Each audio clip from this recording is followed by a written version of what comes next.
जागृति और मूर्छा में चुनो, क्योंकि पाप और पुण्य सभी धर्मों के अलग अलग है, लेकिन जागृति और मूर्छा सभी धर्मों के अलग अलग नहीं हो सकती।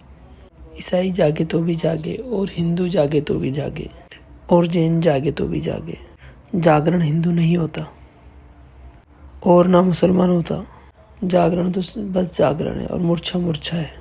हाँ, पाप पुण्य में बड़े भेद हैं। अगर मांसाहार करो तो मुसलमान के लिए पाप नहीं, ईसाई के लिए पाप नहीं। और ईसाई अपनी किताब को दान देने को तैयार है। तो ईश्वर ने सारे पशु पक्षी बनाए सब मनुष्य के उपयोग के लिए।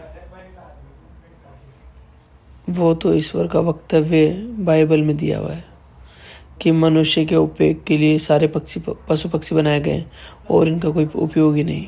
और जैनों से पूछो तो मांसाहार महापाप है, उससे बड़ा कोई पाप नहीं। लेकिन रामकृष्ण मछली खाते रहे और मुक्त हो गए।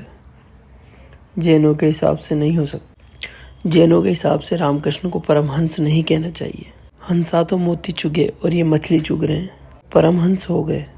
ली चुग चुग के और बंगाली मछली ना चुगे तो चले नहीं काम। कठिनाई है बहुत। पाप कौन तय करे, पुण्य कौन तय करे। ईसाइयों का एक समूह है रूस में, जो तो अब समाप्त होने की कगार पर है। लेकिन उसकी मान्यता ये थी कि जिस पशु पक्षी को तुम खा लेते हो उसकी आत्मा को तुम मुक्त कर देते हो बंधन से। पाप तो कर ही नहीं रहे, पुण्य कर रहे हो, उसकी आत्मा को मुक्त कर रहे हो। जैसे कोई पक्षी बंद है, जैसे कोई तोता बंद है पिंजरे में और तुमने पिंजरा खोल दिया और तोते को उड़ा दिया, इसको तुम पाप कहोगे। उस संप्रदाय की ये मान्यता थी कि तुमने एक तोते को खा लिया। वो जो शरीर था तोते का, वो पिंजरा था जो तुमने पचा लिया।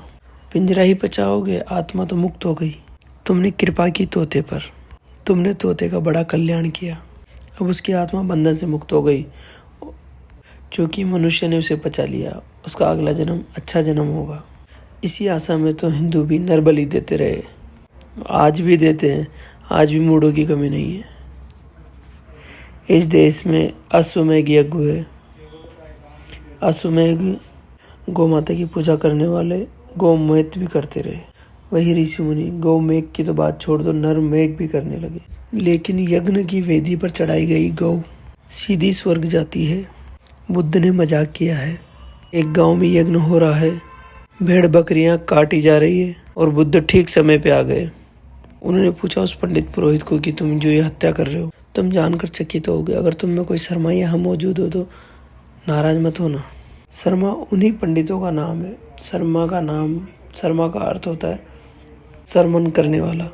जो यज्ञ में पशु पक्षियों को काटता था वह शर्मा कहा जाता था। अब तो लोग भूल भाल गए।